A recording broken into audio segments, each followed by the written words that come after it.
Thank you, Tyrone. And our apologies for being late. Got beyond our control. I'm here representing a few organizations. One is the Georgia Peace and Justice Coalition. That is a Georgia group that is a coalition of various justice and peace groups around the state. I'm also representing my church, Oak Oaks Presbyterian Church. I'm also representing the Presbyterian Peace Fellowship as a board of directors member that is a national group of Presbyterians across the country. I did not have a choice. I have to be here at this time in this place with you. This issue is critical to our democracy. Yes, right. We are one people. Amen.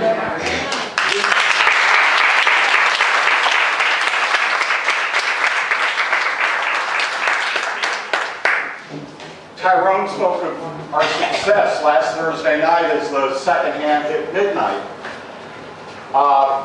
With Tyrone's wise counsel and others, we didn't have a chance of stopping that bill. We had our lawyer contact numbers written on our arms to go to jail. We were up in the gallery, and they had, somebody did the count. There were 45 state police officers ready to get us whatever we did, whatever we were going to do. We didn't tell them.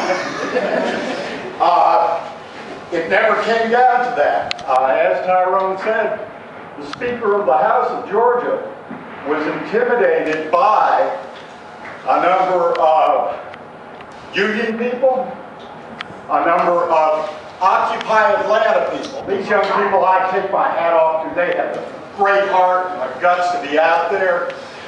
There were people from justice organizations all over the city that had been there all day, organized lobbying, and they knew we were planning a civil disobedience action to disrupt that legislative session, the last day. And things don't happen by mistake with the Republicans when the Speaker of the House is as powerful as he is.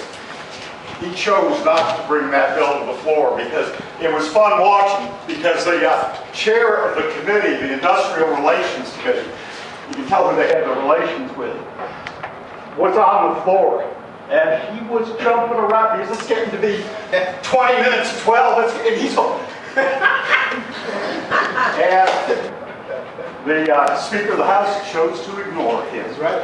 Which he is the most arrogant individual, and the gentleman, I'm using the word lightly on that committee, are some of the most arrogant people I've seen, disrespecting those that came before them to testify. Again, working in coalition together. Amen. Together, we had the women's group supporting us because we had supported them. On Monday, when the women circled the state capitol and kept walking around in a circle, we were with them. They were with us Thursday night. Women, labor, our friends from the Hispanic community, all together. They were afraid. And it was just little us. And the numbers weren't in the thousands, but they were enough to get their attention. Together we can do this. Yes, sir. We can do it. And we have the moral high ground. I have the pleasure of attending the People's Agenda with Dr. Lowry and Tyrone and some of the finest people I've ever met. And I find my moral center there in the civil rights movement, in the historical context of having that foundation in being on the right side of the Lord, being consistent, and being above reproach. And that the wonderful people of the Quitman 10+2 that I've met are salt of the earth. Amen. You know. Amen.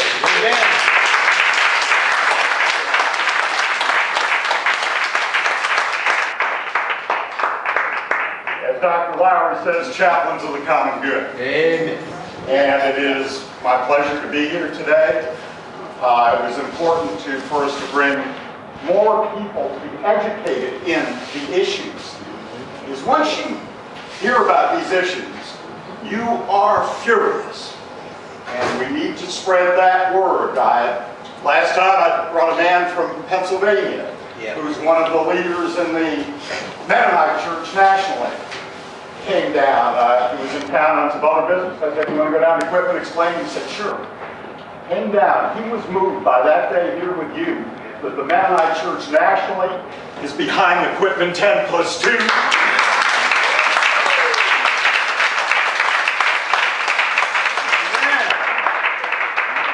And he pushes me every 2 days with emails going, well, what have you done, Kev? What's going on now? What do I need to know? And Tyrone keeps getting me information, and we're pushing this. I will be at a national meeting in New York the middle of April, and this will be on the agenda of that meeting of Presbyterians from across the country. I will do anything I possibly can to help him to be behind you, and it's a privilege to be able to work with you.